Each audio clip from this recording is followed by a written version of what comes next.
Hormuz జలసంధిలో ముగ్గురు నావికా దళ సిబ్బంది చనిపోయారు. వేరే షిప్కి చెందినటువంటి వారు, అంటే వేరే దేశానికి చెందిన షిప్లో మన భారతీయులు పనిచేస్తున్నారు. వాళ్ళు వేసినటువంటి, అంటే అమెరికా చేసినటువంటి దాడిలో ఆ షిప్లో భారతీయులు 24 మంది ఉంటే అందులో 21 మందిని రక్షించారు, ముగ్గురేమో చనిపోయారు. అందులో మన విశాఖవాసి సురేష్ గారు కూడా ఉన్నారు. దీని గురించి రాహుల్ గాంధీ మాట్లాడుతూ ఆయన నరేంద్ర మోదీ రాజీ పడ్డాడు, ఎవరైతే ఈ దాడి చేశారో వాళ్ళని ప్రశ్నించలేడు, కానీ రేపు G7 సదస్సులో మాత్రం వాళ్ళతోటే నవ్వుతూ ఒప్పందాలు చేసుకుంటాడు, భరతమాత ముద్దు బిడ్డల కోసం మాత్రం సమయం కేటాయించడంటూ ఇప్పుడు రాహుల్ గాంధీ మాట్లాడుతున్నాడు. భరతమాత ముద్దు బిడ్డలంట, భరతమాతే లేదు అన్నాడు, ఇప్పుడు మళ్ళీ భరతమాత ముద్దు బిడ్డలను ఎలా అంటాడు? వాళ్ళ ముగ్గురు చనిపోయినందుకు భారత్ ఇప్పటికి 3 సార్లు అమెరికాకి వార్నింగ్ ఇచ్చింది. ఇక్కడ మన ఢిల్లీలో ఉన్నటువంటి దౌత్యవేత్తకి సమన్లు కూడా జారీ చేసింది, 2 సార్లు సమన్లు జారీ చేసింది. దానికి జవాబు కూడా వచ్చింది అమెరికా నుంచి. ఇది అనుకోకుండా జరిగినటువంటి దాడి, మేము కావాలని చేసినటువంటిది కాదు. ఇప్పుడు దానికి అంతర్జాతీయ జలాల్లో ఏదైతే ఒక ఒప్పందం ఉంటుందో ఆ ఒప్పందం ప్రకారమే మాట్లాడుకుంటారు. అంతకు మించి నరేంద్ర మోదీ అయినా ట్రంప్ అయినా ఏం చేయలేరు. వీళ్ళు ముగ్గురు చనిపోవడం దురదృష్టకరం, అందులో ఎటువంటి సందేహము లేదు. కానీ ఇదే రాహుల్ గాంధీ భరతమాత లేదు అంటాడు, మళ్ళీ ఏమొచ్చేసి మళ్ళీ ఇప్పుడు భరతమాత ముద్దు బిడ్డలని మళ్ళీ ఇతనే మాట్లాడతాడు.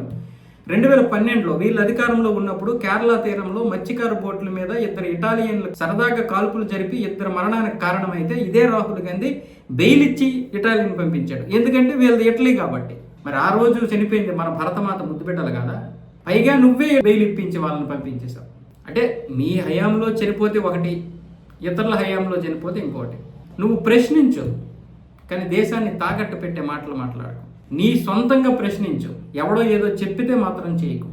పాకిస్తాన్ వాడికి, చైనా వాడికి, బంగ్లాదేశ్లకి మీరు మొత్తం దారపోసేశారు దేశాన్ని. 60 సంవత్సరాల కాలంలో కాంగ్రెస్ చేసిన దానికంటే 12 సంవత్సరాల కాలంలో బీజేపీ చేసిందే ఎక్కువ. మీరు చేయలేదని నేను చెప్పను, కానీ ఎంత పర్సెంటేజ్ చేశారు, ఏం చేశారు? సరైనటువంటి నిర్ణయాలు తీసుకుంటే మనం ఎందుకు చైనా కంటే వెనకబడతాం?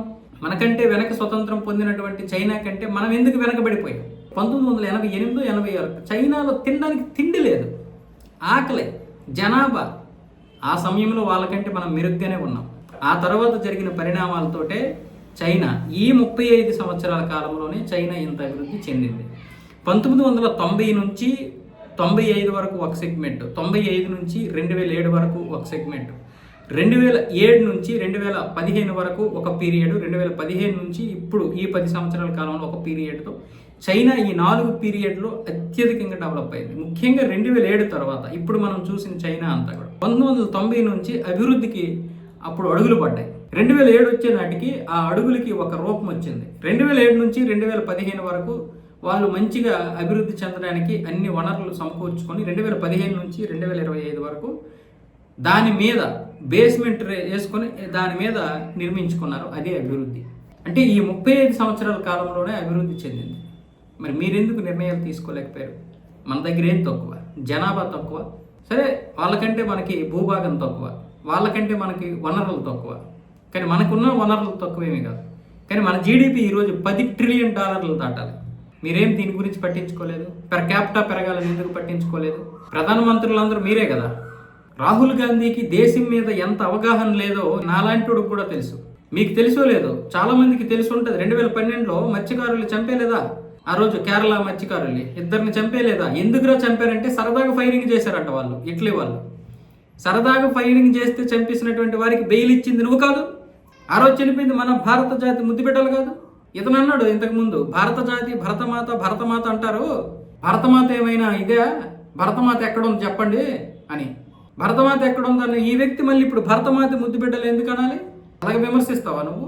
అంటే నీ మాటకి నువ్వే కట్టుబడి ఉండవు. నరేంద్ర మోదీ రాజీ పడ్డాడు, ఓకే. రేపు నవ్వుతూ G7లో ఒప్పందాలు చేసుకున్నాడు. ఆ రోజు ఏడుస్తూ ఒప్పందాలు చేసుకోవాలా? ముగ్గురు చనిపోయింది దురదృష్టకరమే, కానీ ముగ్గురు చనిపోయారని ఇప్పుడు దేశాన్ని ఏ విధంగా తాకట్టు పెట్టేయమంటావు?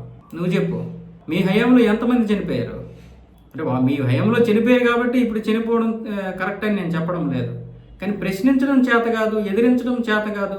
ఎంతసేపు విదేశీ శక్తులు మాటల్లో ఉన్నటువంటి ఇదే తప్ప, వాళ్ళ యొక్క సిద్ధాంతాలతో పనిచేస్తున్నారు తప్ప ఈ దేశం కోసం మీరు ఎప్పుడు పనిచేస్తారు?